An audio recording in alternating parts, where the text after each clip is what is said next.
Before we begin our journey on this tranquil night, take a moment to like the video, subscribe to the channel, and leave a comment telling us where you're joining from. It's always delightful to discover where our listeners rest their heads as they travel with us through these ancient memories. Our medieval people got lost, and sometimes never came back. Sometimes when the wind blows just right through the window, carrying with it the scent of damp wood and dry leaves, I remember an afternoon when I found myself utterly lost between two villages whose names sounded like variations of the same whisper. It was autumn, and the road before me looked less like a path and more like nature's whim, narrow, winding, snaking between shrubs and stones, as if it had been charted by a goat with questionable sense of direction. I carried with me a hardened loaf of bread, a nearly spent candle, and a map that, I would later learn, had been drawn by a monk with more faith than accuracy. The truth is, back then, being lost wasn't a setback. It was a constant, almost expected possibility. Roads changed with the seasons, swallowed by brush or drowned by sudden rains. Trees grew where once there were clearings, and stone markers vanished beneath moss and time. There were no signs, no numbers, none of that foolish comfort modern maps offer. There was only the sky, your instincts, and the risk of asking the wrong person for directions. Once, I crossed paths with an old merchant who swore that north always began to the east, if only you walked with enough conviction. He told me, between sips of sour wine, about a young squire who went in search of a shrine and ended up, by mistake, in an abandoned monastery where he stayed for 3 years, not out of faith, but because he simply didn't know how to leave. We laughed, of course, but inside we knew laughing at the lost is just a way to ward off the fear that next time it might be you. There was a melancholy beauty in those unexpected detours. They weren't always tragic. Sometimes getting lost was the only way to find something worth the trouble. A hidden lake between hills, a small chapel covered in ivy, or an elderly woman who made the finest rye bread I've ever tasted. No one arrived at these places by choice. They belonged to the wanderers, the distracted, the ones who strayed just a little too far from the main road. But not everyone was lucky enough to return. Stories were told in taverns, whispered between one tankard and the next, of travelers who vanished like mist at sunrise. A pilgrim who took the wrong road at the edge of the Black Forest and was never seen again. A group of monks who set out to found a new monastery and ended up, it was said, dwelling in a village of ghosts, or so the rumors went. Their names were lost with them, dissolved into the silence of abandoned trails. I still remember a morning when the fog was so thick you could barely see your own step. I was following a path that, according to a drowsy shepherd, would lead me to the village of Saint-Brannock. The trail felt safe at first, skirting a shallow, humming brook. But after just 3 poorly marked bends and the disappearance of a guide stone, everything around me became unreadable. The trees, tall and unmoving, seemed to watch in silence. Not hostile, just detached, as though I'd stepped into a story that didn't belong to me. It was then I understood why so many traveled in groups, not just for company, but for witness. If someone disappeared, at least another would know where they were last seen, because in the medieval world, being alone on the wrong road was like whispering into darkness. The world carried on, indifferent, as your voice faded. And there were so many faded voices. Unfinished stories, diverted destinies that never reached their end. In the villages, people murmured that certain places were made to confuse. Crossroads that shifted overnight, woods where compasses went mad. If anyone even knew what a compass was. Even animals seemed to hesitate at certain paths, as if they sensed the way led nowhere, or worse, far beyond what eyes could see. In such regions, the only reliable guide was instinct, and even it, at times, stumbled on its own doubts. There were guides, too, men and women who claimed to know the paths as well as the lines on their own hands, but trusting them was like trusting a rope bridge on a windy day. Some were honest, true. They'd lead you to your promised destination with stories and songs. Others, however, might steer you into shady shortcuts with even shadier ends. In some villages, they said, the stranger who asked for directions too often ended up sleeping in the barn and waking at the bottom of a well. Even the most prepared weren't safe. Nobles traveling with escorts, maps stitched into expensive parchment, instructions dictated by meticulous scribes. All of it could collapse before a broken bridge, a sudden flood, or a trail swallowed by the forest. I saw with my own eyes a knight gleaming in polished armor and full of pomp dismount in the middle of a field and look around like a lost child. The sound of his voice calling for his page was swallowed by the hills. And the page. No one ever knew for sure if he truly existed. And yet people kept walking. Pilgrims with wounded feet, carrying relics in linen pouches. Merchants with creaking carts, crossing valleys along routes whispered in distant fares. Peasants in search of long-lost relatives, all of them driven by something stronger than uncertainty, perhaps faith, perhaps stubbornness, perhaps just the deep longing that even while lost, the world might still surprise them with shelter, with warm bread, with a face that smiled upon seeing them arrive. That was the traveler's consolation. Hope. Even when faced with crossroads bearing identical names or paths that seemed to circle back to where they began, there was always a village ahead, or at least the promise of one. And if night fell before it was found, one would simply seek refuge beneath a generous tree, pray that the rain would hold off and that the wolves had already dined. On such nights, the starry sky was the only map, and the moon, a shy but faithful companion. Some stories ended well. A boy who went searching for his uncle and by accident discovered a forgotten monastery where a yearly fair is now held. A young woman who took the wrong trail to her wedding and ended up finding love in the wrong house. And even those who never returned, well, some say they found more than they sought. A new place, a new name, a new life. For in those times, getting lost could also be a beginning, a rebirth embroidered by chance and sealed by the silence of forgotten trails. In time, I learned that getting lost was almost an art. You had to know when to accept that the path was gone and when to insist on just one more step. Some said all it took was to follow the flight of crows or listen for distant bells to find your way again, and sometimes it worked.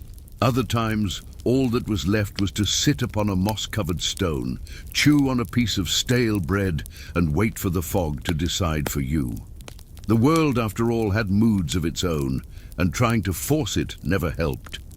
In those moments of waiting, between the known and the unknown, there was a strange kind of calm. The sound of your own footsteps ceased, and the wind seemed to tell stories of others who had stopped there too, listening to the same silence. It was as if the road had memory, as if it, in its winding stubbornness, liked to test travelers, not out of malice, but to see who truly wished to arrive and who was willing to be transformed along the way.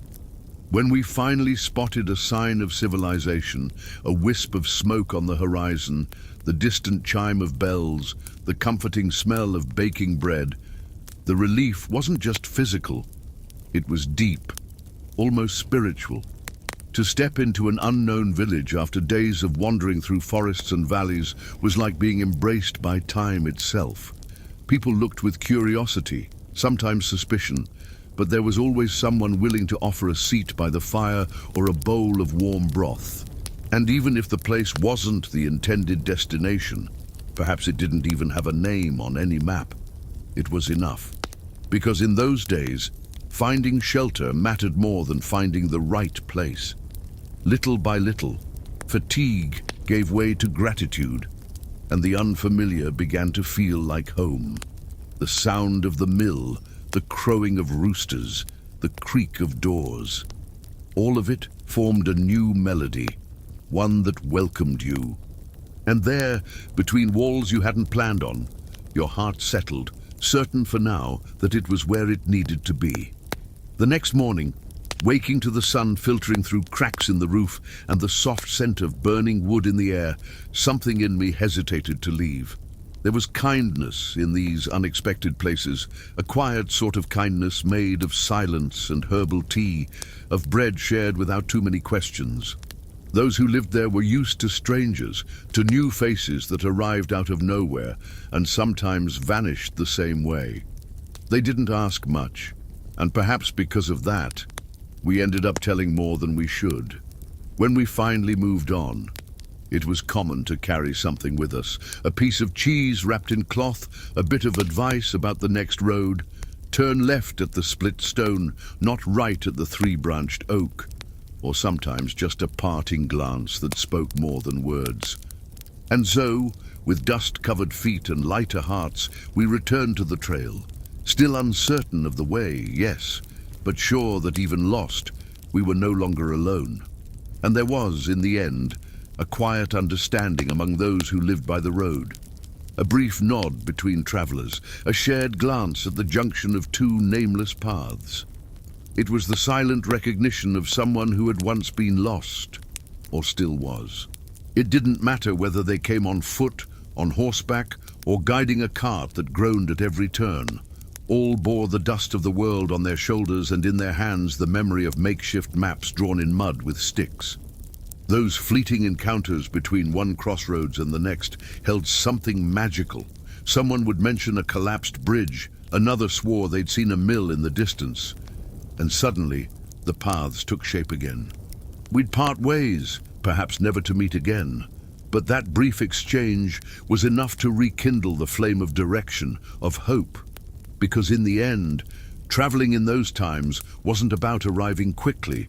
It was about continuing, even if the destination had yet to be found, even if the only compass was one's own heart, stubborn and full of dreams. I sometimes wonder how many stories were lost with those who never returned. I don't mean just misadventures and mistakes. I mean entire lives that veered off course because the fog fell too early, or because the fork in the trail looked more promising. Perhaps they found something better. Or perhaps they simply became legends, whispered around campfires on nights when the road felt longer than usual. But there is a kind of comfort in all of this, because each disappearance is also a reminder that the world was vast, mysterious, untamable. That there was always something beyond the horizon, even if not everyone came back to tell about it. And maybe that's why, even today, when I walk down old alleyways or hear the creak of wheels over wet stones, part of me listens, deep down, for the footsteps of those who left before. As if somehow they're still out there, just a little further down the trail. And that's why, even now, even with detailed maps and lanterns on every corner, I still enjoy getting lost from time to time. Not like before, of course. Not with the risk of vanishing forever, but there's still something enchanting about heading out without a plan, turning a corner you hadn't intended to, following a path, simply because the wind whispers through it in a certain way. As if, for a brief moment, I could touch that old feeling of being a traveler in a vast world, unhurried and destinationless. Because in the end, getting lost is a gentle reminder that not everything needs to be planned, marked, or guaranteed. Sometimes, the best places are precisely the ones that weren't on the map, and the best stories, the ones that began with a simple detour. So if one day you find yourself alone on an old road, unsure of where you're going, smile. Perhaps, like so many before you, you are exactly where you're meant to be. And if in that moment you hear nothing but the rustle of leaves or the echo of your own footsteps, embrace the silence, for it was in that silence that many before us found more than just paths. They found themselves. You don't always need to arrive for the journey to matter. Sometimes it's enough to walk, feeling the earth beneath your feet and time trickling by, slow and thick like winter molasses. And so I close this old memory, tucked between dust and longing, like someone folding up a worn map and placing it back in their pocket, not because they need it, but because it's good to have nearby. May your paths, real or imagined, lead you to places that warm the heart. And should you ever lose your way, may it be like the travelers of old, with watchful eyes, patient steps, and the quiet hope that every road sooner or later leads to shelter. Good night, and sleep well. What it was like to be a medieval night watchman.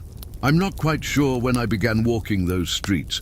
Perhaps it was in a damp-scented spring, when the silence of the city felt thicker than the fog. Back then, I was just another face among many, but at night, I became the eyes and ears of the forgotten alleys, steady footsteps among long shadows and creaking gates. My wooden staff, rough and loyal, followed me like an old guard dog, and the small bell, hanging from my belt, swayed in low laments, not to warn of danger, but to remind those asleep that someone was still out there, watching over them. The houses, made of stone, wood, and stories, slept deeply. The windows, covered in cloth or boards, let out thin slivers of light from stubborn candles.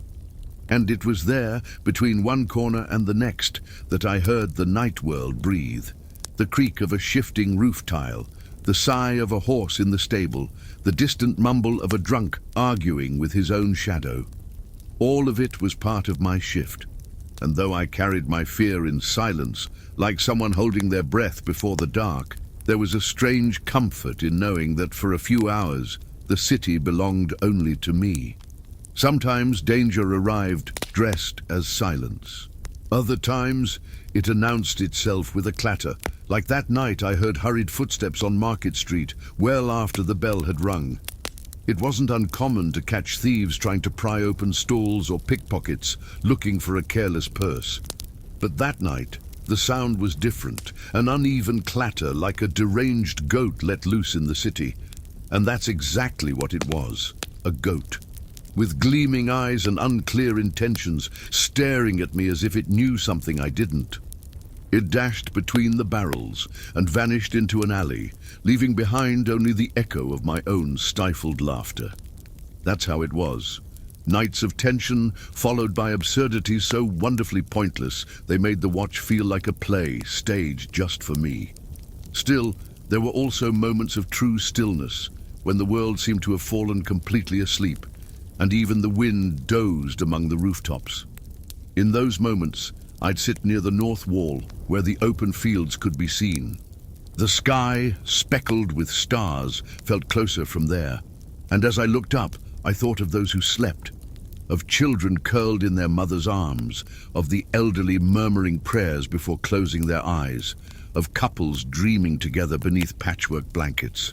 I knew them without knowing them, and I guarded their dreams like one tends embers on a cold night, gently, quietly, and with deep reverence for the fragility of being. Some saw my work as lonely, and in part it was. But there were companions who asked for no conversation. The cats, for instance, were constant presences. Agile, silent, they emerged from alleys like shadows with whiskers and keen eyes. One of them, an old mottled Tom with a torn ear, would sometimes follow me for entire blocks, as if he too had a shift to fulfill. He made me feel that even in the deepest solitude, there were eyes that recognized me. And when, around 3 in the morning, weariness weighed on my shoulders and cold slipped beneath my cloak, it was enough to see him leap a wall or brush against my ankle for the world to feel, suddenly, less hostile. But not all company was so subtle. On full moon nights, the drunkards came out like noisy crows, picking fights with walls or whispering secrets to lanterns. One of them, named Osric, showed up often, always with a bottle, a half-remembered poem, and the firm belief that I was his brother in arms in a war he couldn't quite name. I walked him home more than once, listening to stories repeated with new tragedies each night. I never judged him. Those who live by night learn to respect the ways each person carries the weight of their days. Some sleep, some drink, and we, the watchers, listen. There were also sounds that belonged to no one, orphaned creaks, gusts of wind that seemed to whisper old names, or the faint groan of a door that should not have been open. In those moments my heart would race, but my body moved on, not out of courage, but out of habit. Staff in hand, bell quiet, my mind focused on telling wind from breath, rat from footstep. The city had its mysteries, and the night let them slip through the cracks. I didn't seek explanations. I just watched them pass, like a parade of shadows bearing stories that preferred not to be told. And sometimes those stories crossed my path. Like the night I found a young woman sitting by the fountain, weeping softly, wrapped in a cloak too thin for the cold. I didn't ask anything. I simply took a piece of bread from my pouch, set it beside her, and stood in silence. When I looked again, she was gone. No footsteps, no sound, just the thick mist where she had been. For weeks, people asked if I'd seen anything that night.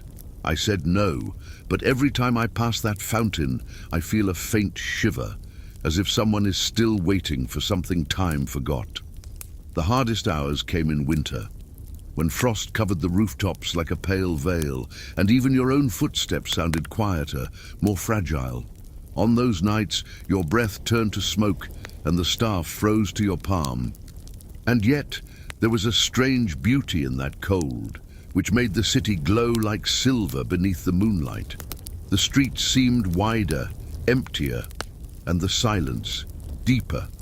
I'd pull the cloak tighter around me, keep my feet warm with small marches, and think of the ovens still burning, the windows with a sliver of light, and those who, like me, faced the night with eyes wide open. From time to time, I'd pass the guards at the wall or another watchman patrolling the upper quarters. We exchanged brief nods, sometimes a murmured word, something between "cold tonight, eh?" and "all quiet here." It wasn't camaraderie, it was understanding, like those who carry a secret on their backs and recognize in another's eyes the same burden. No one chose that work for glory or ambition. The truth is, we, the watchers, existed so that others didn't have to think about us. So they could sleep in peace, unaware of the footsteps that moved watchfully in the shadows, of the prayers whispered as we passed closed doors, of the silent care that held together the peace of the sleeping world. There were nights when the city seemed to dream out loud, a distant bark here, the faint clink of a chain there, the creak of ropes from some mast down by the harbor swaying with the wind. I would pause for a moment and let those sounds surround me. It was like listening to the soul of the place, alive, restless but contained, and sometimes, if the sky was clear, I could see stars reflected in puddles on the ground, as if the heavens themselves wanted to visit the earth, even if only for a few seconds. In those moments, I forgot the fatigue, the fear, even the loneliness. I felt only the quiet honor of being there, present, while the rest of the world slept. But dawn never arrived in a hurry. First came a pale tone on the horizon, as if the sky were testing its own courage. Then, a single rooster, always the same, always early, broke the night's spell with its dry cry. And so began the end of my watch. My steps slowed, my shoulders grew heavier, and as I returned to the tower where those who guarded the day still slept, I passed the staff to the next, with a nod and few words. The city still slumbered, but already whispered signs of life. A cart shifting, a door creaking open, the warm breath of an oven being stoked back to life. And it was in that moment, while the sky blushed pink and the shadows retreated to their hiding places, that I made my way home. A simple house built of old stones and the scent of spent firewood. I would remove my boots carefully, like one lifting a spell, and sit beside the brazier that still held a bit of warmth. My fingers tingled, my eyes burned, but now the silence was different. No longer the tense hush of the watch, but the welcoming stillness of well-earned rest. Outside, the city stirred slowly, without rush. unaware that for a few quiet hours someone had been there, watchful, invisible, necessary, and so the days passed, or rather the nights, like a thread unwinding in secret, stitching together the hours before dawn with patient footsteps and eyes that had learned to see in the dark. I was no hero, no saint. I was simply a man with a wooden staff, a brass bell, and a duty that weighed less than one might think, perhaps because it was carried not for glory, but out of care. And if I share this story now, it isn't to be remembered, but so that perhaps on the next quiet night, when everything feels too safe to be noticed, someone might remember that there were those who once walked out of love for that silence, and who guarded it with all the tenderness the darkness would allow. How medieval people dealt with bad luck. I remember well the first time I saw my grandmother hang a dried hawthorn branch above the door. It was a quiet gesture, done with the same ease as lighting a candle or covering the bread with a clean cloth. The branch was crooked, thorny, and always scratched me when I rushed past. But she said each scratch was a bit of bad luck that chose the hawthorn over our skin. The house smelled of herbs stored in linen sachets, the sweet smoke of evening prayers, and the damp earth that clung to our shoes with every difficult day.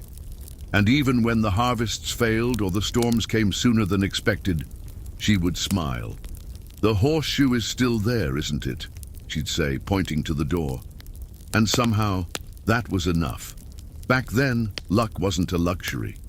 It was a necessity, something you tied to your waist, buried beneath the doorstep, or blew 3 times over the dinner soup. Crooked stone streets, leaky roofs, and long winters taught us that the world could be harsh, even merciless. But there, between talismans and whispered litanies, we built small, invisible barricades against fate. A pebble shaped like a heart, tucked into a pocket. A cord with 3 knots, given by a wise midwife. A dried toad tied with a red ribbon. Yes, that too. And for us, all of it made perfect sense. Sometimes all it took was a candle lit on the wrong side of the window for every smile in the room to vanish. A crow on the roof at sunrise, a mirror cracked by accident, or milk that spilled on its own before the rooster's first call. All of it was a sign, but a sign of what? That something was coming, something unseen, perhaps harmless, perhaps not. And in those moments, even the skeptics would give in to the old habit of knocking on wood 3 times, slowly, like someone knocking on the door of a friend they hoped was in a good mood. It was a silent code shared with the world around us, a way to negotiate with the invisible. My uncle, for instance, swore that every time he passed through a field of wild onions without making the sign of the cross, something in the house would break. He was superstitious to the bone, wore a pouch of salt tied to his belt, and avoided speaking the names of the dead aloud. He used to say, "Bad luck is like a stray dog. Look it in the eye, and it follows you all the way to your soul." Of course we laughed, but we also watched where we stepped. Deep down, we knew those stories carried memories of fear and wisdom passed down through generations, and laughter, after all, was just another kind of charm. In smaller villages, the women had their own spells, though they never liked them being called that. "They're just old blessings," they'd say, as they crushed mustard seeds with garlic cloves and scattered them across the doorstep, reciting words that sounded half Latin, half childhood. There was a woman in our village who sold tiny black stones that, according to her, came from a river where angels washed their wings. Whether it made sense didn't matter. The idea alone helped many sleep better with one of them tucked beneath their pillow. Even the priests, strict as they were in their sermons, knew there was no erasing centuries of small gestures and whispered beliefs. One of them, old Brother Hugo, had the curious habit of keeping a sprig of rue in the sacristy to ward off bad intentions, human or otherwise. He used to say that faith and superstition danced together in the same hall, and the important thing was knowing when one was leading the other. And when we asked about the dried bay leaf tucked in his book of Psalms, he'd simply smile and change the subject. There were also more peculiar charms. a dried toad sewn into a leather pouch and buried beneath the animal pens to protect them from illnesses caused by the evil eye. A piece of stale bread, blessed and placed at the foot of the bed to drive away bad dreams. A shirt worn inside out to confuse malicious spirits, since, it was said, they followed the seams. And even if not everyone truly believed in such things, almost no one dared undo them. It was like pulling at the invisible threads of a loom that held the world together with its fragile fibers of habit and hope. Children learned all this before they could read. They learned that a fallen mirror should be buried, not thrown away. That sneezing with the sun in your eyes meant good luck, but sneezing at midnight, better pray a psalm. And that finding a shoe turned upside down on your doorstep meant someone was thinking ill of you. Of course, there were those who laughed, who called it all nonsense. But even they, when caught alone in a misty field or before a door that creaked open to the wind, made the sign of the cross as quickly as the most devout. Sometimes, luck was something you sought through ritual effort. Walking backward to a crossroads at dusk and leaving a coin there, not for someone to take, but so fate would notice your offering. Or picking 7 clover leaves on the morning of St. Bartholomew's Day, soaking them in wine, and burying the mixture at the foot of the oldest apple tree in the orchard. These things made no sense, but they held memory. They were heirlooms passed in whispers and muffled laughter. A trembling knowledge that endured, even when sacred books tried to silence the voices of our grandmothers. I myself still carry a small tin medallion with the nearly faded image of St. Christopher. My father wore it around his neck, and before him, my grandfather sewed it into the lining of his coat.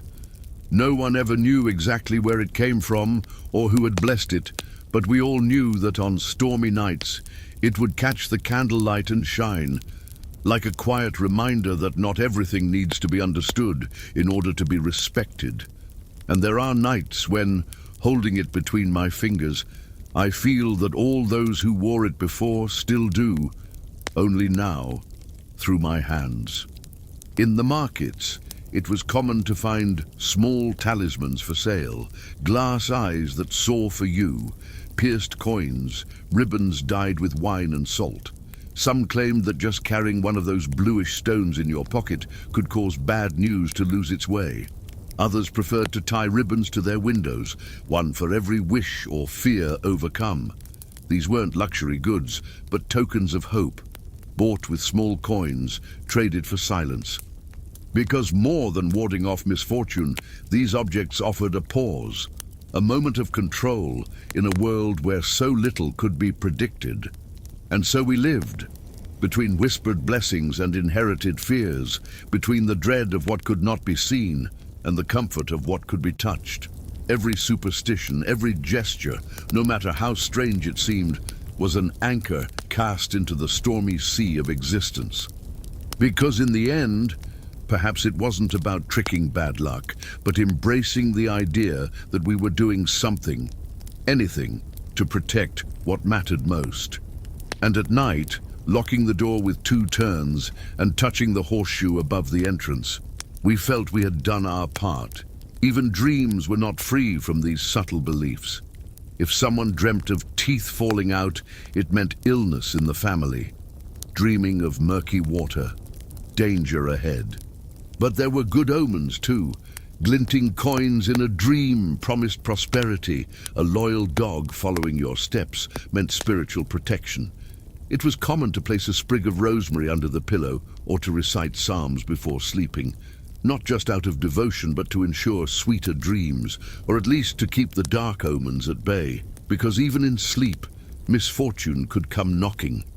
And yet, there was beauty in that dance between fear and faith. A tenderness, almost childlike, in the way we lit candles for St. Lucy or marked the barn door with white chalk, just in case. These gestures, layered over days and years, wove an invisible web of silent care. And even if they didn't truly keep storms away, they gave us the strength to face them. Because deep down, every superstition was a whisper of hope disguised as caution. and every charm a gentle reminder that we never walked alone. Looking back now, I see that the real power of those rituals didn't lie in the objects or the whispered words, but in the intention behind them. It was the care for those we loved, the deep desire to keep the home whole, even when the world outside was falling apart. It was the attempt, humble but powerful, to tame chance itself, to say to fate, "Here, in this house, we endure, we believe, we hope." And somehow that made everything a bit more bearable. So the next time you find a coin on the ground, knock on wood, or trace a symbol on a fogged window pane, perhaps you're echoing something ancient, ancestral, a voice that's crossed centuries and still whispers, "Protect yourself, guard your loved ones, keep faith." Because even in times as hard as ours, or perhaps because of them, we still need these little everyday spells, not to change the world, but to warm the soul while it spins, uncertain, beneath our feet. And so we end our journey through hawthorn branches, buried coins, and discreetly stitched toads. May these old memories bring you not only curiosity, but also a quiet comfort. The kind of serenity that comes from knowing that in every age, human hearts have always sought ways to protect, to love, and to keep moving forward in spite of uncertainty. Sleep well tonight, wrapped in stories, symbols, and silence. May your dreams be light, and may luck, whether guided by twigs, blessings, or simple kindness, always walk by your side. The strange rules of medieval dining. I remember well the night I was invited to dine in the hall of Baron Estremont, a man of sharp manners but a surprisingly generous heart, especially once the wine had made its rounds twice. The hearth crackled with amber warmth, casting dancing shadows over a rustic oak table. It was winter, and the air, even within the stone walls, still carried a cold whisper that made the steaming soup feel holier than any Sunday sermon. Meals in those days, they followed their own rules. Not simple rules like, "Don't spill the wine," that in fact happened often and without much consequence, but curious rules, sometimes silent, sometimes solemnly intoned by the butler like a priest reading scripture. For instance, never lick your fingers with too much enthusiasm, unless among close friends or already quite drunk. And even then, do it discreetly. Use a knife? Of course. Use your hands? Commonplace. Use a fork? A near heretical boldness at certain tables, as if trying to stab your food were a direct challenge to divine order. I remember sitting between an old knight who smelled of aged leather and a young novice who looked more afraid of his pewter spoon than of the devil himself. The bread, as hard as an April frost, served as our makeshift bowl, hollowed out to hold a broth that seemed to be made of roots, grains, and unspoken intentions. It was customary, after emptying it, to chew the softened crust. Some did so with reverence, others with too much hunger for ceremony. And there were those who left it for the dogs wandering beneath the table, eyes alert and tails quietly hopeful. But there was beauty in that ordered chaos. Everyone shared from the same jug of watered-down wine, passed platters to one another with murmured thanks, and if someone dropped something, it was considered polite not to mention it, and certainly not to laugh. A loud enough burp could be seen as a compliment to the cook, but sneezing onto someone else's food, now that was serious offense. Medieval etiquette wasn't measured by cutlery, but by restraint, by the balance between appetite and modesty, and by a certain talent for pretending you hadn't just seen a noble chew with his mouth open. What charmed me most were the silences between bites, when everyone seemed to listen to the crackling fire or the distant clinking of the castle chains swaying in the wind. In those pauses, eyes would meet across flickering candles, and timid smiles would form between sips of mead and small bites of hard cheese, the kind that had to be scraped with the knife's tip and made your teeth protest if chewed too quickly. There was always a troubadour leaning against a wall somewhere, tuning his lute without urgency, waiting for the right moment to turn dinner into memory. Not all dishes had names. There were stews that resembled meat, though no one was quite sure of the creature, mashed beans seasoned with garlic and secrets, fried patties that left your fingers greasy and satisfied.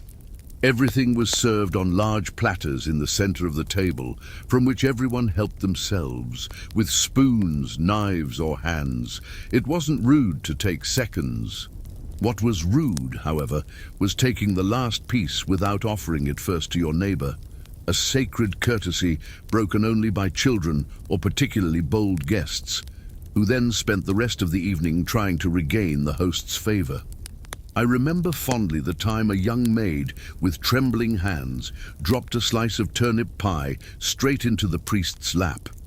The hall went silent, not out of respect, but from collective uncertainty over how to react. The priest, a man with few teeth and many stories, merely chuckled with a deep rattle, wiped himself with his sleeve, and muttered something about punishments disguised as supper.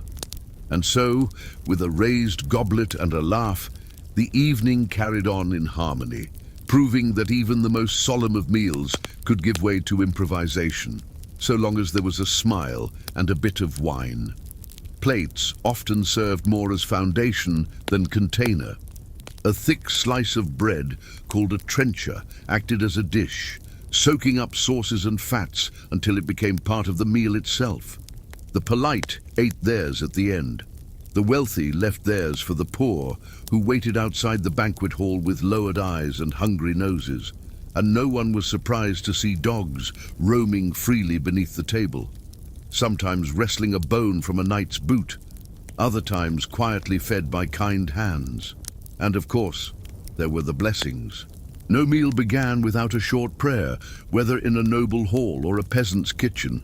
Some recited entire psalms, others merely murmured, "Thanks be given," between the slicing of bread and the first sip of weak ale. Eating was a spiritual act, a moment of communion not only with those present, but with saints and ancestors believed to be watching from beyond. And though God was always welcome at the table, not every guest knew where to rest their elbows, a detail that drew disapproving glances and the occasional polite cough. The lighting was gentle, provided by tallow candles that gave off a thick aroma of hot wax and faint smoke. Their flames cast capricious shadows across the faces of diners, who sometimes looked solemn, other times lost in thought.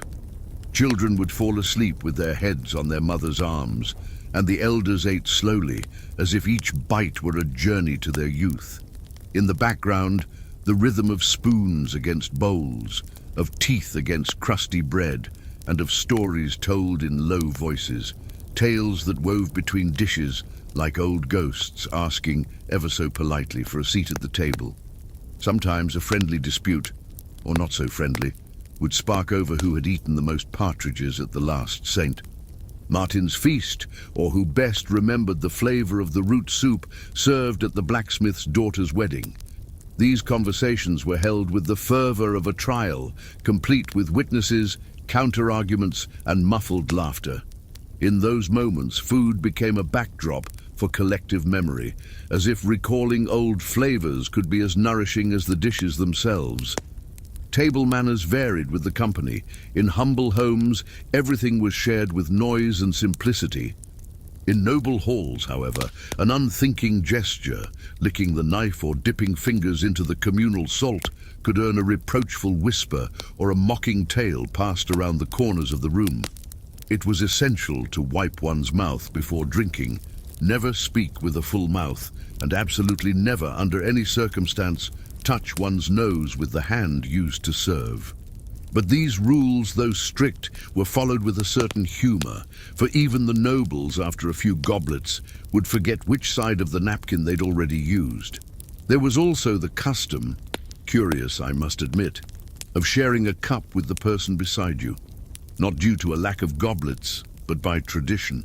A gesture of trust, they said, though the quivering lips of the elders weren't always the most hygienic. Still, the sip was accepted with a nod, as if that moment of shared wine had the power to seal friendships, settle old grudges, or at the very least ensure nothing was wasted. After all, refusing was more offensive than spitting on the floor, which, amusingly, some did without much ceremony.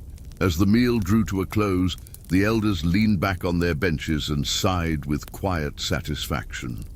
The children were already asleep in their mothers' laps or under the table, and the dogs curled into resting positions like small guardians of borrowed sleep.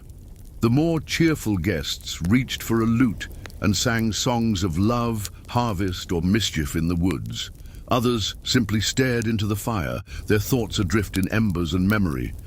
It was in that warm hush between the crackle of logs and the distant rustle of wind that the night finally softened, as if even the world outside paused to digest what it had seen and heard around the table. And when the time came to leave, no one did so in a rush. They rose slowly, as if leaving behind not just a meal, but a quiet rite of communion. The crumbs on the table, the last sips of wine in shared goblets, the half-eaten bread forgotten in the corner, all of it seemed to tell stories only the night would understand. Some cast a final glance toward the hearth, as if asking permission from their ancestors before braving the cold beyond the door. Others, more silent, simply adjusted their cloaks and slipped into the darkness, leaving behind the faint scent of garlic, smoke, and thyme.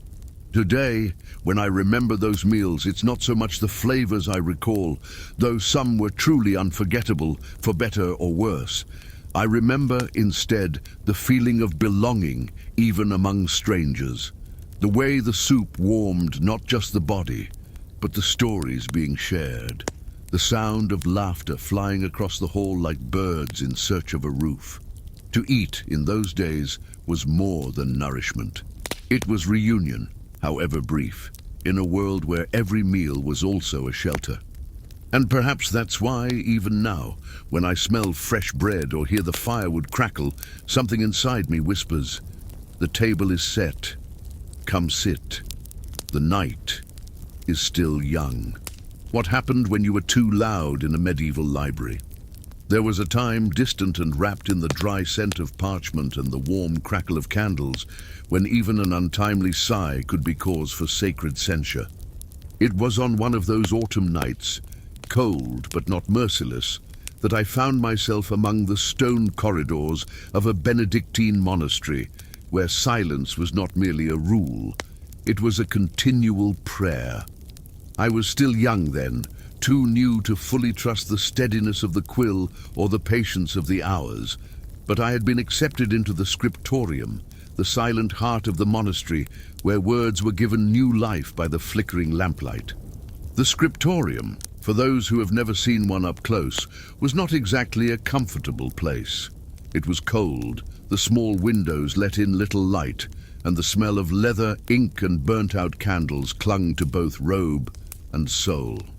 But there was a comforting solemnity there. Each scribe had his place, marked by a hard wooden chair and a slanted lectern, and spent hours copying ancient texts, psalms, treatises, genealogies, or with luck, the legends of some distant and somewhat eccentric saint. The dominant sound was the rhythmic scratching of quills on parchment, until someone dared to sneeze. A sneeze there was an event, not just for the shock, which made the novice spill ink or old Brother Baldwin leap like a startled cat, but because it broke the sacred cadence of the space. Silence was more than the absence of sound. It was devotion bound by discipline. When my traitorous nose rebelled against the dust of the parchment and let slip a sneeze as loud as a penance trumpet, time stopped. The older monks raised their eyes in unison like solemn owls. Brother Maurice, the scriptorium supervisor, said nothing. He simply looked, and that look was worth more than 1,000 psalms recited on bended knees. The punishment was not cruel, but it was memorable.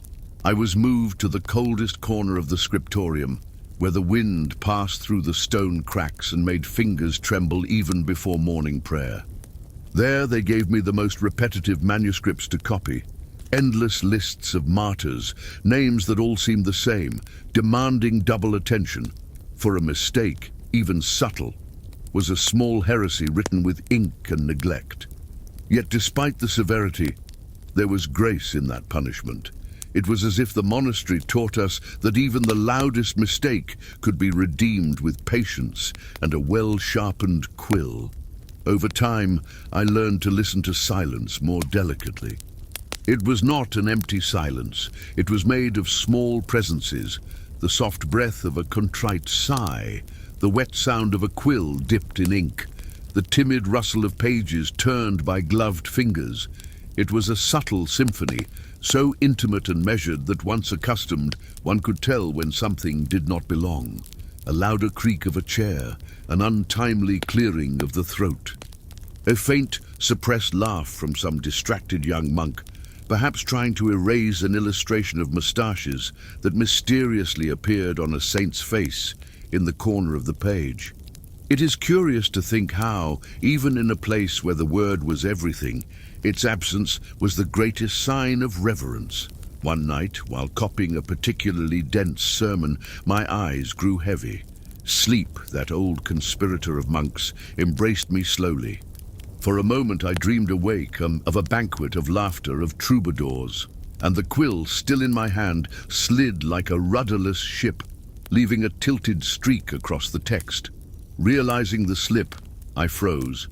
But instead of reproach, Brother Maurice approached, looked at my blot, and with a whisper only the eldest commanded, said, "Even mistakes, when sincere, have their beauty." That night I did not correct the blot. I left it there, discreet but visible, like a human mark among so many sacred words. I learned that scriptoria were not just places of copying, they were places of memory. Each page carried not only the content of the original, but traces of the life of its transcriber. Small wax stains, shaky handwriting on cold days, a larger letter where the hand already ached. Some monks, bolder still, left hidden messages between the lines, a lament about hunger, a verse of longing, or simply the plea, "I finished this page, thanks be to God." These fragments of humanity made the books alive. Each volume was a reliquary not only of the written word, but of shared silence, of discreet watches and whispered small transgressions. It was there, among stone columns and hard benches, that I learned discipline was not rigidity, but constancy, and that silence, no matter how stern, was also a form of communion. When we wrote in silence, we were not alone. We were part of a chain of ancient voices, whispering through time. There was a certain comfort in knowing that every line written, even if born of fatigue or distraction, added to a legacy greater than any of us could comprehend. Brother Osbert, one of the oldest among us, used to say that books don't speak aloud because they shout inside. He had hands deformed by time, yet he still wrote with a grace that seemed to dance upon the parchment. He was the one who taught me not only to copy, but to feel each word, as if the quill were a branch guided by the breeze of the divine.